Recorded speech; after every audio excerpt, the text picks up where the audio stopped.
Hanji, dear students, let's discuss the final PAS exam of 11th class. First question, who was J.R.D. Tata? ਤਾਂ ਪਹਿਲੇ ਹੀ chapter ਦੇ ਵਿੱਚ J.R.D. Tata ਦੀ ਗੱਲ ਹੋਈ ਹੈ ਕਿ ਉਹ ਕੌਣ ਸੀ। ਪਹਿਲਾ ਚੈਪਟਰ ਟਾਟਾ ਕੰਪਨੀ ਬਾਰੇ ਹੈ, ਪਹਿਲਾ ਚੈਪਟਰ ਟੈਲਕੋ ਬਾਰੇ ਹੈ। ਭਾਰਤ ਦੇ ਵਿੱਚ ਪਹਿਲੀ ਇੰਡਸਟਰੀ ਸ਼ੁਰੂ ਜਿਹੜੀ ਹੋਈ ਸੀ ਉਹ ਟਾਟਾ ਵੱਲੋਂ ਹੋਈ ਸੀ। So he was known as the uncrowned king of Indian industry. Number 2. What is the relationship between the old lady and the author in the portrait of a lady? ਕੀ ਰਿਲੇਸ਼ਨਸ਼ਿਪ ਸੀ ਲੇਖਕ ਦਾ ਪੋਰਟਰੇਟ ਆਫ ਅ ਲੇਡੀ ਦੇ ਵਿੱਚ ਜਿਹੜੀ old lady ਨੂੰ ਉਹਨਾਂ ਨੇ ਦੱਸਿਆ ਉਹ ਕੌਣ ਸੀ? ਉਹ ਰਿਲੇਸ਼ਨਸ਼ਿਪ ਸੀ ਗ੍ਰੈਂਡ ਮਦਰ ਗ੍ਰੈਂਡ ਸਨ, ਦਾਦੀ ਮਾਂ ਸੀ ਲੇਖਕ ਦੀ। Question number 3, discipline is a restraint on liberty. ਜਿਹੜਾ ਅਨੁਸ਼ਾਸਨ ਹੈ ਉਹ ਸਾਡੀ ਆਜ਼ਾਦੀ ਦੇ ਉੱਤੇ ਰੋਕ ਹੈ। ਇਟ ਇਜ਼ ਟਰੂ, ਕਿਉਂਕਿ ਜੇ ਸਾਡੀ ਆਜ਼ਾਦੀ 'ਤੇ ਕੁਝ ਰੋਕ ਲੱਗਦੀ ਹੈ ਤਾਂ ਹੀ ਅਨੁਸ਼ਾਸਨ ਪੂਰਨ। ਜੇ ਆਪਾਂ ਕਿਵੇਂ ਵੀ ਚੱਲੇ ਜਾਈਏ ਫਿਰ ਅਨੁਸ਼ਾਸਨ ਨਹੀਂ ਰਹਿ ਪਾਉਂਦਾ, ਕਿਤੇ ਨਾ ਕਿਤੇ ਸਾਨੂੰ ਕੁਛ ਨਾ ਕੁਛ ਕਾਬੂ ਕਰਨੀਆਂ ਪੈਂਦੀਆਂ ਆਪਣੀਆਂ ਭਾਵਨਾਵਾਂ। Number 4, India got it's first vision of freedom in dash. ਤਾਂ ਇੰਡੀਆ ਨੇ ਆਪਣਾ ਫਸਟ ਵਿਜ਼ਨ ਆਫ ਫਰੀडम ਕਿਹੜੇ ਸਾਲ ਦੇ ਵਿੱਚ ਦੇਖਿਆ? ਤੁਹਾਨੂੰ ਸਭ ਨੂੰ ਪਤਾ ਕਿ 1857 ਦੇ ਵਿੱਚ ਆਜ਼ਾਦੀ ਦਾ ਪਹਿਲਾ ਵਿਦਰੋਹ ਹੋਇਆ ਸੀ, ਫਸਟ ਫਰੀडम ਸਟਰਗਲ ਹੋਇਆ ਸੀ। Question number 5, the figure of speech used in the line the black night showed its teeth in a flash of lightning is. ਹੁਣ ਇੱਥੇ ਕੀ ਹੈ? ਨਾ ਰਾਤ ਦੇ ਦੰਦ ਹੁੰਦੇ ਆ, ਨਾ ਕਦੀ ਰਾਤ ਦੰਦ ਦਿਖਾਉਂਦੀ ਹੈ, ਪਰ ਅਸੀਂ ਰਾਤ ਵਰਗੀ ਇੱਕ ਗੈਰ ਮਨੁੱਖੀ ਚੀਜ਼ ਨੂੰ ਮਨੁੱਖੀ ਜਾਮਾ ਪਹਿਨਾ ਕੇ ਉਹਨੂੰ ਦੰਦ ਦਿਖਾਉਂਦੇ ਹੋਏ ਵਿਖਾਇਆ। ਸੋ ਉਹਨੂੰ ਇੱਕ ਪਰਸਨ ਦੇ ਤੌਰ 'ਤੇ ਰਿਪਰੈਜ਼ੈਂਟ ਕੀਤਾ। This technique is known as personification. Okay. Number 6, the astrologer charged 3 pies per question from his client. Astrologer ਨੇ ਆਪਣੇ ਕਲਾਇੰਟ ਤੋਂ ਹਰ ਇੱਕ ਸਵਾਲ ਲਈ 3 ਪਾਈ ਲਈ। ਇਹ ਬਿਲਕੁਲ ਠੀਕ ਹੈ। What did Baldev always carry with him. Baldev ਆਪਣੇ ਨਾਲ ਹਮੇਸ਼ਾ ਕੀ ਚੱਕੀ ਰੱਖਦਾ ਸੀ? ਉਸਦੇ ਕੋਲ ਹਮੇਸ਼ਾ ਇੱਕ ਕੁਲਹਾੜੀ ਹੁੰਦੀ ਸੀ ਜੋ ਪੁਸ਼ਤੈਨੀ ਹੁੰਦੀ ਸੀ, a small axe. Who is the writer of the lesson sparrows. Sparrows ਜੋ ਚੈਪਟਰ ਹੈ ਰਹੀਮ ਖਾਨ ਵਾਲਾ, ਉਸ ਦੇ ਲੇਖਕ ਕੌਣ ਹਨ? ਤੁਹਾਨੂੰ ਸਭ ਨੂੰ ਪਤਾ ਹੈ ਕਿ ਉਹ ਚੈਪਟਰ K.A. ਅੱਬਾਸ, ਖਵਾਜਾ ਅਹਿਮਦ ਅੱਬਾਸ ਨੇ ਲਿਖਿਆ। ਹੁਣ ਸਾਡੇ ਕੋਲ ਆ ਗਿਆ comprehension passage. No man can suddenly become great or famous. ਕੋਈ ਵੀ ਇਨਸਾਨ ਅਚਾਨਕ ਹੀ ਮਹਾਨ ਜਾਂ ਮਸ਼ਹੂਰ ਨਹੀਂ ਹੁੰਦਾ। Long years of hard work and struggle are wanted by him to attain some heights. ਬੜੇ ਸਾਲ ਉਸਨੂੰ ਬਹੁਤ ਮਿਹਨਤ ਕਰਨੀ ਪੈਂਦੀ ਹੈ, ਬਹੁਤ ਸੰਘਰਸ਼ ਕਰਨਾ ਪੈਂਦਾ ਹੈ, ਫਿਰ ਹੀ ਉਸਨੂੰ ਕੋਈ ਉਚਾਈ ਮਿਲਦੀ ਹੈ। No man can reach the summit of a mountain without a long and laborious climb.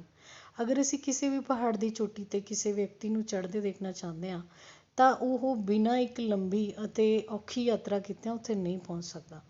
No man can become great or achieve fame without much toil. ਕੋਈ ਵੀ ਇਨਸਾਨ ਮਹਾਨਤਾ ਜਾਂ ਸ਼ੋਹਰਤ ਬਿਨਾਂ ਕਿਸੇ ਮਿਹਨਤ, ਬਿਨਾਂ ਕਿਸੇ ਲੇਬਰ ਯਾਨੀ ਕਿ ਮਜ਼ਦੂਰੀ ਜਾਂ ਹਾਰਡ ਵਰਕ ਆਪਾਂ ਕਹਿ ਸਕਦੇ ਹਾਂ, ਔਰ ਸੈਕਰੀਫਾਈਸ ਕੁਰਬਾਨੀ, ਇਹ 3 ਚੀਜ਼ਾਂ ਲੱਗਦੀਆਂ ਨੇ ਤਾਂ ਹੀ ਕੋਈ ਮਹਾਨ ਬਣਦਾ ਹੈ ਜਾਂ ਮਸ਼ਹੂਰ ਬਣਦਾ ਹੈ। We are dazzled by the great heights of fame and glory reached by a man. ਅਸੀਂ ਕਈ ਲੋਕਾਂ ਨੂੰ ਜਦੋਂ ਉਚਾਈਆਂ 'ਤੇ ਦੇਖਦੇ ਹਾਂ ਤਾਂ ਅਸੀਂ ਭਰਮਾਏ ਜਾਂਦੇ ਹਾਂ ਕਿ ਇਹਦੇ ਕੋਲ ਕਿੰਨਾ ਕੁਛ ਹੈ, ਇਹਦੇ ਕੋਲ ਕਿੰਨੀ ਸ਼ੋਹਰਤ ਹੈ, ਕਿੰਨਾ ਨਾਮ ਹੈ, ਉਹਨੂੰ ਦੇਖ ਕੇ ਅਸੀਂ ਚਕਾਚੌਂਧ ਹੋ ਜਾਂਦੇ ਹਾਂ। But often we forget the long years of toil and suffering spent by him in his pursuit. ਲੇਕਿਨ ਉਸ ਵਿਅਕਤੀ ਦੀ ਮਹਾਨਤਾ ਦਾ ਆਨੰਦ ਲੈਂਦਿਆਂ ਦੇਖ ਕੇ ਅਸੀਂ ਇਹ ਭੁੱਲ ਜਾਂਦੇ ਹਾਂ ਕਿ ਉਹਦੇ ਪਿੱਛੇ ਸਾਲਾਂ ਦੀ ਕੜੀ ਮਿਹਨਤ ਅਤੇ ਤਪੱਸਿਆ ਹੁੰਦੀ ਹੈ। ਉਸ ਦੇ ਲਈ ਉਸਨੇ ਬੜੀ ਸਫਰਿੰਗ, ਦੁੱਖ ਵੀ ਸਹਿਆ ਹੁੰਦਾ ਹੈ। A student has to work patiently and industriously for years before he can be a great scholar. ਅਗਰ ਕਿਸੇ ਨੇ ਬਹੁਤ ਮਹਾਨ ਵਿਦਵਾਨ ਬਣਨਾ ਹੈ ਤਾਂ ਉਸ ਵਿਦਿਆਰਥੀ ਨੂੰ ਸਾਲੋਂ ਸਾਲ ਕੰਮ ਕਰਨਾ ਪੈਂਦਾ ਹੈ, ਪੂਰੇ ਸਬਰ ਨਾਲ ਅਤੇ ਪੂਰੀ ਮਿਹਨਤ ਨਾਲ। Often defeats, humiliation and insults lie behind the success of a great reformer, leader or preacher? ਅਗਰ ਤੁਸੀਂ ਕਿਸੇ ਵੀ ਮਹਾਨ ਰਿਫਾਰਮਰ, ਸਮਾਜ ਸੁਧਾਰਕ, ਲੀਡਰ, ਨੇਤਾ, ਪ੍ਰੀਚਰ, ਪ੍ਰਚਾਰਕ ਦੀ ਜ਼ਿੰਦਗੀ ਪੜ੍ਹੋਗੇ ਤਾਂ ਉਹਦੇ ਪਿੱਛੇ ਤੁਹਾਨੂੰ ਬਹੁਤ ਸਾਰੀਆਂ ਡਿਫੀਟਸ ਮਤਲਬ ਹਾਰਾਂ ਮਿਲਣਗੀਆਂ, ਹਿਊਮਿਲੀਏਸ਼ਨ ਮਤਲਬ ਉਸ ਦੀ ਜਿਹੜੀ ਬੇਇੱਜ਼ਤੀ ਕੀਤੀ ਗਈ, ਇਨਸਲਟਸ, ਉਸ ਨੂੰ ਨੀਚਾ ਦਿਖਾਇਆ ਗਿਆ, ਇਹ ਸਭ ਕੁਝ ਤੁਹਾਨੂੰ ਦੇਖਣ ਨੂੰ ਮਿਲੂਗਾ। So first question is, to become famous or great, we need what? Hard work, heights of fame, lots of money, all the above. ਤਾਂ ਇਸ ਪੈਰਾ ਦੇ ਅਕੋਰਡਿੰਗਲੀ ਮਹਾਨ ਬਣਨ ਲਈ ਇੱਕੋ ਚੀਜ਼, ਲੌਂਗ ਈਅਰਸ ਆਫ ਹਾਰਡ ਵਰਕ। ਨਾ ਤਾਂ ਸ਼ੋਹਰਤ ਨਾ ਪੈਸਾ, ਇਹ ਦੋ ਚੀਜ਼ਾਂ ਮਹਾਨ ਨਹੀਂ ਹੁੰਦੀਆਂ, ਮਹਾਨ ਹੁੰਦੀ ਹੈ ਮਿਹਨਤ, ਫੇਰ ਹੀ ਕੋਈ ਮਸ਼ਹੂਰ ਬਣਦਾ। ਵਟ ਆਰ ਵੀ ਡੈਜ਼ਲਡ ਬਾਏ, ਕਿਹੜੀ ਚੀਜ਼ ਨਾਲ ਸਾਡੀਆਂ ਅੱਖਾਂ 'ਚ ਹੰਝਾ ਜਾਂਦੀਆਂ ਨੇ?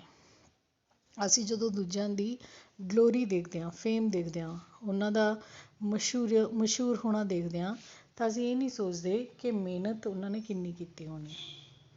ਅ student can become a good scholar if he has worked dash. ਤਾਂ ਇੱਕ ਵਿਦਿਆਰਥੀ ਚੰਗਾ ਵਿਦਵਾਨ ਕਦੋਂ ਬਣ ਸਕਦਾ ਹੈ, ਮਹਾਨ ਵਿਦਵਾਨ? ਜਦੋਂ ਉਸਨੇ ਕਿਵੇਂ ਕੰਮ ਕੀਤਾ ਹੋਵੇ? Patiently and industriously. Dash and dash lie behind the success stories of great leaders। ਮਹਾਨ ਲੋਕਾਂ ਦੀ ਜ਼ਿੰਦਗੀ ਪੜ੍ਹ ਕੇ ਸਾਨੂੰ ਕੀ ਲੱਭਦਾ ਉਹਦੇ ਵਿੱਚੋਂ? ਡਿਫੀਟਸ ਐਂਡ ਹਿਊਮਿਲੀਏਸ਼ਨ, ਹਾਰ, ਬੇਇੱਜ਼ਤੀ। ਉਸ ਤੋਂ ਬਾਅਦ ਵੀ ਉਹ ਲੱਗੇ ਰਹਿੰਦੇ ਨੇ ਮਿਹਨਤ ਕਰਨ, ਤਾਂ ਉਹ ਮਹਾਨ ਬਣਦੇ ਨੇ। ਵਟ ਇਜ਼ ਦ ਸਿਨੋਨਿਮ ਆਫ ਲੈਬੋਰੀਅਸ? ਲੈਬੋਰੀਅਸ ਮਤਲਬ ਜਿਹੜਾ ਬੰਦਾ ਲੇਬਰ ਕਰਦਾ ਹੋਵੇ, ਮਤਲਬ ਬਹੁਤ ਹੀ ਹਾਰਡ ਵਰਕ ਕਰਦਾ ਹੋਵੇ। ਸੋ ਇਹਦਾ ਰਾਈਟ ਆਨਸਰ ਹੈ hard working. What is the antonym of monotonous? Antonym ਮਤਲਬ ਉਲਟ ਅਰਥ ਵਾਲਾ ਸ਼ਬਦ, ਸਿਨੋਨਿਮ ਮਤਲਬ ਸਮਾਨ ਅਰਥਕ ਸ਼ਬਦ। ਸੋ ਅਸੀਂ ਹੁਣ ਇਹਦਾ ਉਲਟ ਅਰਥ ਵਾਲਾ ਸ਼ਬਦ ਦੇਖਣਾ। ਸਭ ਤੋਂ ਪਹਿਲੇ ਬੱਚੇ ਮੋਨੋਟਨਸ ਨੂੰ ਸਮਝੋ। It is a combination of two words, mono plus tone. Mono means one, tone means ਧੁਨ। ਜਦੋਂ ਇੱਕੋ ਹੀ ਧੁਨ ਚੱਲਦੀ ਰਹੇ ਉਹਨੂੰ ਅਸੀਂ ਕਹਿੰਦੇ ਹਾਂ ਮੋਨੋਟਨਸ। ਸੋ ਮੋਨੋਟਨਸ ਕਈ ਵਾਰੀ ਬੋਰਿੰਗ ਵੀ ਹੁੰਦਾ ਹੈ, ਕਿਉਂਕਿ ਅਸੀਂ ਇੱਕੋ ਹੀ ਤਰ੍ਹਾਂ ਦੀ ਚੀਜ਼ ਅਗਰ ਵਾਰੀ ਸੁਣਦੇ ਰਹਾਂਗੇ। ਸੋ ਬੋਰਿੰਗ, ਡਲ ਅਤੇ ਮੋਨੋਪਲੀ, ਇਹ ਤਾਂ ਇਹਦੇ ਉਲਟ ਨਾ ਹੋਏ, ਇਹ ਤਾਂ ਇਹਦੇ ਵਰਗੇ ਹੀ ਨੇ। ਸੋ ਇਸਦਾ ਉਲਟ ਕੀ ਹੋ ਗਿਆ? Exciting. Okay. Question number 15. Dash the boys are working very hard. ਕੌਣ ਸਾਰੇ ਹਾਰਡ ਵਰਕ ਕਰ ਰਹੇ ਨੇ? all the boys। ਜਿੱਥੇ the ਆ ਗਿਆ ਉਸ ਤੋਂ ਪਹਿਲੇ all ਹੀ ਲੱਗੂਗਾ, ਕਿਉਂਕਿ few the boys, some the boys, many the boys ਕਦੀ ਨਹੀਂ ਹੁੰਦਾ, all the boys ਹੁੰਦਾ ਹੈ। ਨੈਕਸਟ ਅਸੀਂ ਕਿਸੇ ਤੋਂ ਪਰਮਿਸ਼ਨ ਲੈ ਰਹੇ ਹਾਂ, ਉਹਦੇ ਲਈ ਪਰਮਿਸ਼ਨ ਆਪਾਂ ਕਿਵੇਂ ਲਵਾਂਗੇ? may I sit here? Next, he is too weak to walk. You know, he is so weak that he cannot walk. My mother has cooked tasty food. In this sentence, the word cooked has been used as। ਦੱਸੋ ਇਸ sentence 'ਚ cooked ਕੀ ਹੈ? ਤੁਹਾਨੂੰ ਪਤਾ ਹੈ ed ਜਿਸ ਦੇ ਅੰਦਰ ਲੱਗਦਾ ਹੈ ਉਹ verb ਹੀ ਹੁੰਦਾ ਹੈ। Number 19. The teacher did not give the test. Teacher ਨੇ ਟੈਸਟ ਨਹੀਂ ਦਿੱਤਾ। ਹੁਣ ਇੰਗਲਿਸ਼ ਦੇ ਵਿੱਚ ਗਿਵ ਹੈ, ਲੇਕਿਨ ਪੰਜਾਬੀ 'ਚ ਅਸੀਂ ਕਹਿੰਦੇ ਹਾਂ ਕਿ ਟੀਚਰ ਟੈਸਟ ਲਵੇ। ਤਾਂ ਡਿਡ ਨੋਟ ਦਾ ਮਤਲਬ ਹੈ ਕਿ ਪਾਸਟ ਹੋ ਗਿਆ। ਅਧਿਆਪਕ ਨੇ ਟੈਸਟ ਨਹੀਂ ਲਿਆ। ਉਹ ਭ੍ਰਿਸ਼ਟ ਨਹੀਂ ਸਨ। They are not corrupt. They are corrupt. They were note corrupt. They ਵਰ ਕਰਪਟ। ਜਦੋਂ ਨਹੀਂ ਸਨ ਤਾਂ ਇਟ ਮੀਨਸ ਵਰ ਵਾਲੀ ਆਪਸ਼ਨ ਆਊਗੀ ਅਤੇ ਨੋਟ ਵਾਲੀ ਆਪਸ਼ਨ ਆਊਗੀ, ਉਹ ਥਰਡ ਹੀ ਹੈ। ਦੇ were note corrupt. So that was all about your solutions of this final PAS exam. This was for district Mansa. Okay, ਮੈਨੂੰ ਆਸ ਹੈ ਕਿ ਤੁਹਾਨੂੰ ਇਹ ਸਮਝ ਆ ਗਿਆ ਹੋਣਾ ਔਰ ਤੁਸੀਂ ਆਪਣਾ ਪੇਪਰ ਬਿਲਕੁਲ ਸਹੀ ਕੀਤਾ ਹੋਣਾ। Thank you. Have a nice time.